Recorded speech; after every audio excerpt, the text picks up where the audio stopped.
diverses, quoi. Ils informent les gens, ou bien ils chassent les gens. Sinon, si tu restes dans la partie qui est à l'extérieur, et tu as passé la journée là-bas jusqu'au soir, et après tu es parti, tu dis j'ai fait Arafat, non, tu n'as pas fait Arafat. Donc il faut faire attention à ça, c'est important.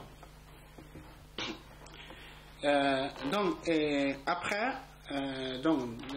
le stationnement à Arafat, donc quand on arrive à Arafat, il n'y a rien de particulier qu'on fait. On arrive à Arafat, on reste à l'heure de Dhuhr, on fait la prière de Dhuhr et l'Asr, donc on va regrouper les deux prières, Jam'an wa Qasra, c'est-à-dire on va les regrouper à l'heure de Dhuhr, et aussi on raccourcit, au lieu de faire 4, on va faire 2 rak'ah. Après, on va se livrer à Dua, à Dhikr, Istighfar, jusqu'au coucher du soleil, et après le coucher du soleil, on quitte Arafat pour Muzdalifa.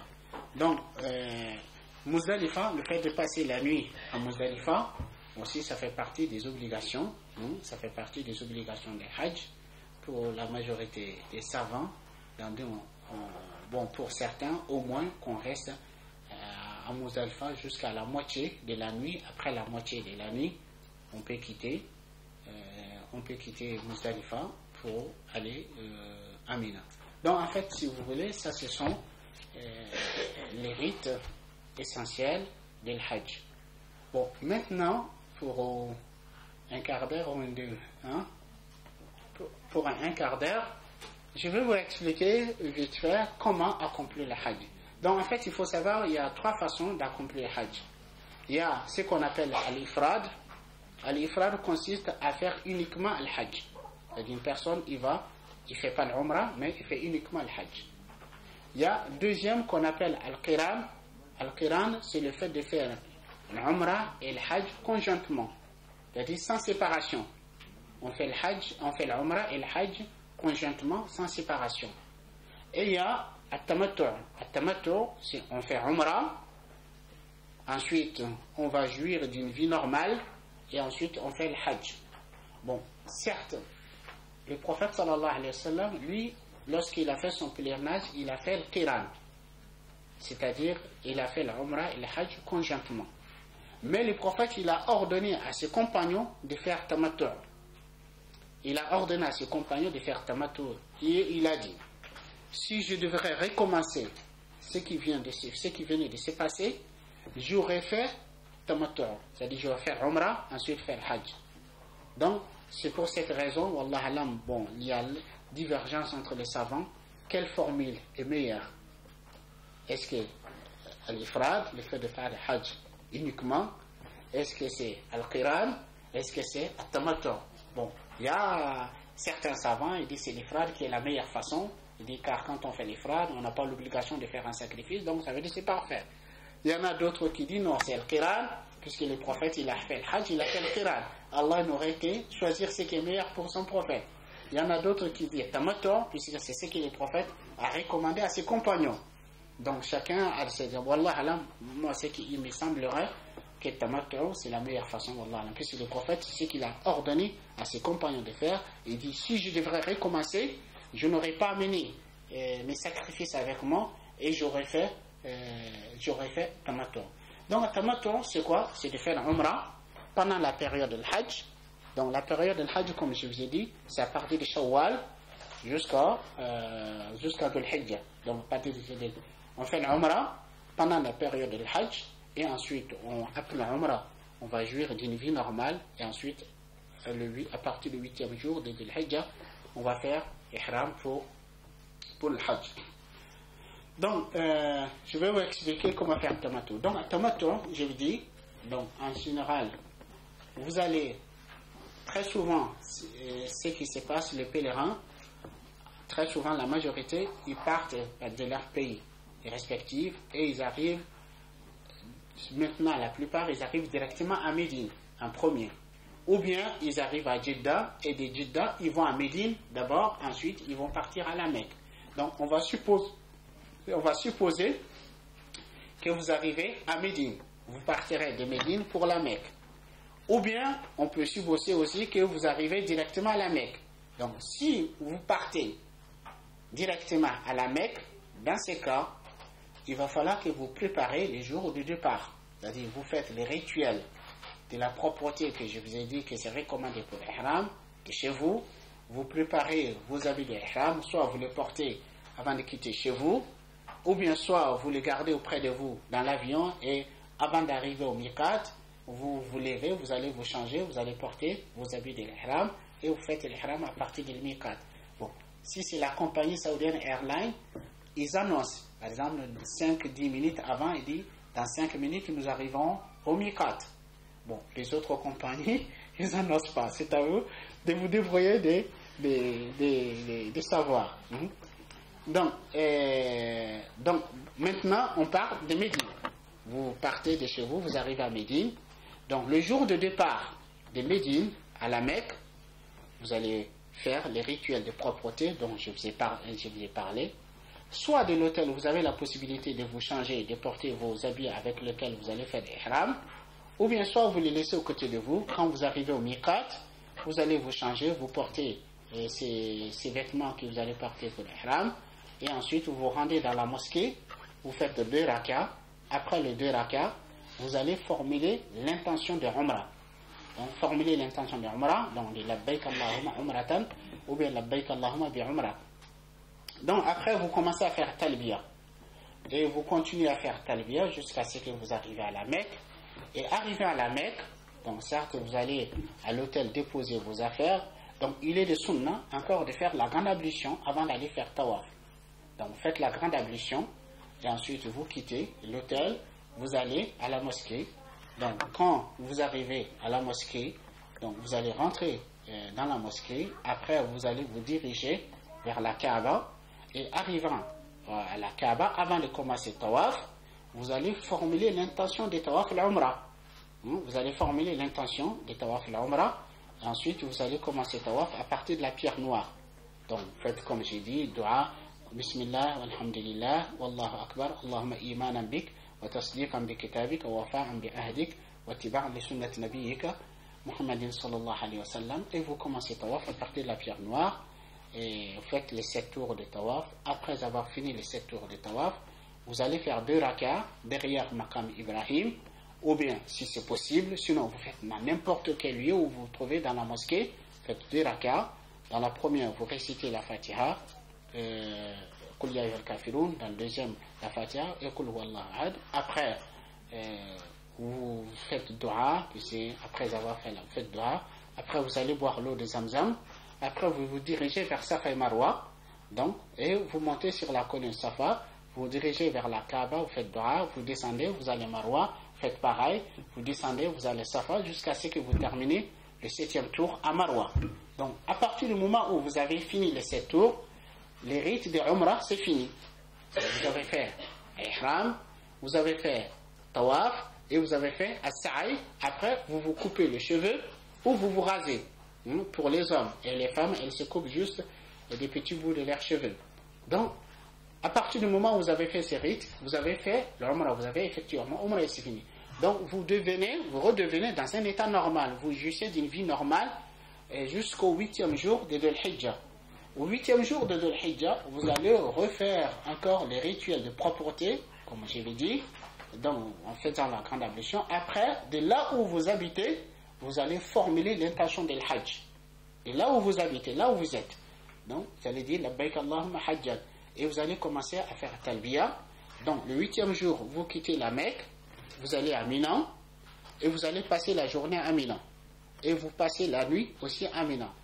Le lendemain, le 9e jour, vous partez de Mina après le lever du soleil, et vous allez à Arafat. Donc arrivant à Arafat, il n'y a rien de particulier, vous allez faire aussi, le jour d'Arafat, c'est une sunna aussi de faire la grande ablution avant le stationnement à Arafat. Faites la grande ablution, c'est possible, il y a des douches partout, comme alhamdulillah, c'est pas, moi la première fois que j'ai fait le Hajj, il n'y avait pas de l'eau à Mina, à Arafat, c'était très difficile à aller. Ouais. Donc, vous allez faire la grande ablution et vous restez dans le camp où vous êtes jusqu'à l'heure de Dhuhr. À l'heure de Dhuhr, donc vous allez faire la prière de Dhuhr, l'Asr, ou bien si vous voulez aller faire la prière à la mosquée aussi, vous pouvez, et vous faites la prière de Dhuhr et l'Asr. Après, vous allez vous livrer à faire dua et à faire dhikr tout au long de la journée jusqu'à jusqu'au coucher du soleil. Le prophète sallallahu alayhi wa sallam dit khayru du'a, du'a Arafa. Il dit le meilleur du'a, c'est le du'a de Arafa. Wa khayru ma qultu ana wa nabiyyuna qabli, la ilaha illallah wahdahu la sharika lah, lahul mulk wa lahul hamdu wa ala kulli shay'in qadir. Il dit le meilleur du'a que j'ai dit moi et les prophètes avant moi, c'est la ilaha illallah. Il n'y a point de divinité que Allah, wahdahu la sharika lah, unique sans aucun associé. C'est celui qui fait vivre, celui qui fait mourir, et il est omnipotent. Donc vous faites dua jusqu'au coucher du soleil, et après le coucher du soleil, vous allez quitter Arafat en direction de Muzdalifa. Donc quand vous arrivez à Muzdalifa, c'est à Muzdalifa que vous allez faire la prière de Maghrib et la prière de l'Aïcha. Vous allez regrouper la prière de Maghrib et l'Aïcha. Donc si vous arrivez tôt, donc ça va être à l'heure de Maghrib. Sinon si vous arrivez tard, à l'heure de l'Aïcha. Mais par contre, si vous risquez de ne pas arriver à Muzdalifa, qui est très tard, après l'heure de l'Isha, dans ce cas, faites le Maghrib et l'Isha là où vous êtes. Là où vous êtes. Donc, vous arrivez à Muzdalifa, donc vous faites la prière de Maghrib et l'Isha, ensuite vous passez la nuit, normalement, vous passez la nuit. Bon, par contre, pour une personne qui accompagne des gens faibles, malades ou des femmes, le prophète les a autorisés de partir à partir de la moitié de la nuit de Muzdalifa en direction de Mina. Donc vous passez la nuit à Muzdalifa et le lendemain matin vous faites la prière de Subh à Muzdalifa et après Subh vous vous livrez à faire dua, beaucoup d'invocations à Muzdalifa auprès de Mash'ar al-Haram, et avant le lever du soleil vous quittez Muzdalifa vers Mina, et quand vous arrivez à Mina, normalement, comment dirais-je, on est le 10e jour, donc le jour de l'Aïd. Donc à Mina, vous allez vous diriger vers les stèles, donc pour aller lapider. Donc c'est les grands. Les grands, c'est qu'on lapide les jours de l'Aïd avec 7 cailloux. Avec chaque caillou, on dit Bismillah, Allah Akbar, Bismillah, Allah Akbar 7 fois. Et après, vous vous tournez vers... Jamal Hassa, voilà. Le premier Hassa, là, on peut le ramasser à Muzdalifa. Les 7 pour lapider les grands stèles les jours de l'île, on peut les ramasser à Muzdalifa. Après le reste, vous pouvez le ramasser là où vous voulez. Ou bien si vous voulez tout ramasser aussi à Muzdalifa, aussi c'est possible. Il n'y a pas de contre-indication. Donc, vous allez lapider les stèles les jours de l'Aïd à Mina. Et après cela, bon, en fait, au jour d'aujourd'hui, il y a deux possibilités. Soit vous avez acheté des coupons avec la Banque islamique de développement, c'est-à-dire qui vont faire les sacrifices à votre place, ou bien soit vous voulez vous-même aller faire votre sacrifice. C'est possible. Il y a des abattoirs ou des endroits spécifiques pour ça, où vous allez, vous achetez votre sacrifice sur place et vous égorgez vous-même. Donc, si vous avez déjà payé les coupons, alhamdoulilah, tant mieux, donc c'est-à-dire, et ils vont se charger de faire le sacrifice pour vous. Si vous n'avez pas acheté et que vous voulez vous-même sacrifier de vos propres mains, vous pouvez aller à l'abattoir pour faire votre sacrifice. Ensuite, après avoir fait le sacrifice, donc vous allez vous raser la tête ou vous couper les cheveux encore de nouveau et vous lavez. Maintenant, vous êtes dans un état qu'on appelle un état de désacralisation mineure. C'est-à-dire tous les interdits sont levés, sauf le rapport intime qui reste encore interdit. Donc après, vous allez faire tawaf, vous allez à la Mecque, vous allez faire tawaf et vous allez faire as-sa'i. Vous allez faire tawaf et sa'i. Oui. Là, vous parlez du hajj ou vous parlez de la... Je parle de le hajj. Et à un moment donné, il faut bien aller au shaitan. J'en ai parlé. Ah. D'accord. Donc vous allez faire tawaf. Donc après tawaf et sa'i, vous revenez à Mina pour passer la nuit, 2 nuits ou 3 nuits à Mina. Donc le jour de l'Aïd, normalement le pèlerin a 4 rites à accomplir. C'est d'aller lapider les stèles, de faire son sacrifice, de se raser ou se couper les cheveux et d'aller faire tawaf. Donc, bon, ça c'est l'ordre que le prophète il a fait comme ça. Il est allé lapider les stèles, il a fait son sacrifice, il s'est rasé, ensuite il est allé faire tawaf. Mais vous pouvez inverser l'ordre, il n'y a aucun mal. Par exemple, quelqu'un qui va faire tawaf avant d'aller lapider, ou bien quelqu'un qui fait les sacrifices avant L'essentiel, cet ordre que je viens de vous dire, le prophète il a fait ainsi. Il est allé lapider les stèles, et il a fait son sacrifice, après il s'est rasé, après il a allé faire tawaf. Ben, si vous inversez, il n'y a pas de mal, puisque le prophète sallallahu alayhi wa sallam, lors de son pèlerinage, les gens venaient et disaient au prophète, je me suis rasé avant de lapider. Le prophète dit if'al wala haraj, fais, il n'y a aucun mal. Au prophète, j'ai fait tawaf avant de lapider, fais, il n'y a pas de mal. Donc, si vous inversez l'ordre, il n'y a aucun problème, mais si vous voulez faire comme le prophète il a fait, c'est cet ordre-là. On lapide les stèles, on fait les sacrifices, on se rase ou on se coupe les cheveux, après on va faire tawaf. Donc après, quand vous avez fini de faire tawaf, et ça, vous revenez à Mina pour y passer 2 nuits ou 3 nuits. Donc vous allez passer la nuit de 10 à 11 à Mina. Après le 11, dans la journée de 11, vous devrez aller lapider les stèles. Donc pour le 11, les 3. Le petit, le moyen et les grands. Et chaque stèle avec 7 cailloux. Donc après, vous restez à Mina, vous passez de la nuit de 11 au 12 à Mina, et le 12e jour aussi vous faites pareil. Vous allez lapider les 3 stèles. Le petit, le moyen et les grands. Donc quand vous lapidez les petits, vous ne vous arrêtez pas. Quand vous allez lapider les moyens, vous n'arrêtez pas. Quand vous lapidez les grands, vous arrêtez en direction de la Qibla, faites dua, et puis c'est bon.